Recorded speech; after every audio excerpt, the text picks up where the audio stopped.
Hi, friends. My name is Amelia. I'm just a simple girl from quiet town called Cape May. It's a small place with friendly neighbors, little shops, and peaceful streets. Today I want to share my story with you. It is a story of my first night. I got married when I was 22 years old. Just like many girls, I always imagined what love would be like. I dreamed of someone who would love me truly, who would hold me gently, who would look at me like I was the most special person in the world. But with those sweet dreams, there were also many fears in my heart. I was scared of what I didn't know, scared of what might happen on my first night after marriage. I had heard so many stories from my friends, cousins, and even random videos on social media. Some girls said their first night was beautiful. Some said it was amazing. Some cried. Some laughed. That evening, the sun dipped gently behind the quaint rooftops of Cape May, bathing the cozy town in a warm, rosy glow. Birds chirped their final songs of the day, and the salty whisper of the nearby ocean drifted through the windows of the small, whitewashed chapel where Amelia had just exchanged vows. Her heart beat fast, a symphony of anticipation and nervousness as she stepped through the chapel doors, linked arm in arm with her new husband, Thomas. Thomas, kind-eyed, gentle-voiced, and ever so patient, smiled down at her, brushing a stray strand of hair behind her ear. Amelia felt truly seen in that moment. The swirl of her lacy wedding dress, the blushing flush on her cheeks, the way the late afternoon light caught in her eyes. Every worry she had whispered to her closest friends melted away with that look. They slipped into an old, horse-drawn carriage waiting outside. Draped in soft blankets, they rode slowly along Cape May's cobblestone streets, past glowing street lamps and the quiet hum of celebration drifting from the chapel. The carriage took them to a small, oceanfront cottage, renting it just for this one special night. It was charming in its simplicity. Whitewashed walls, wide windows facing the sea, a fireplace ready for embers, and a bed draped in cream-colored linens and petals. Inside, the cottage was softly lit by lanterns and hundreds of tiny fairy lights strung overhead. On a small table rested cupcakes dusted with rose petals and champagne flutes, waiting for a celebratory toast. The scent of lavender, Amelia's favorite, wafted from a vase on a windowsill. It felt magical, dreamlike, almost too perfect to be real. Thomas closed the door behind them and gently pulled her close. "You are the most special person in the universe," he whispered, voice trembling with sincerity. Amelia nodded, tears welling, a mix of relief and joy washing over her.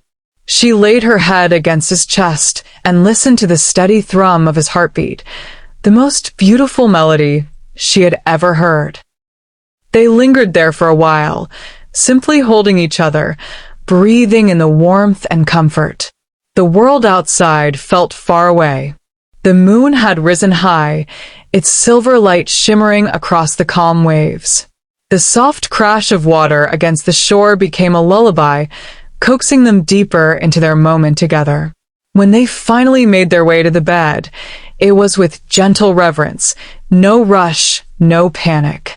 Thomas brushed a strand of hair from her face, then brushed his lips lightly across her forehead, then her eyes, then her lips.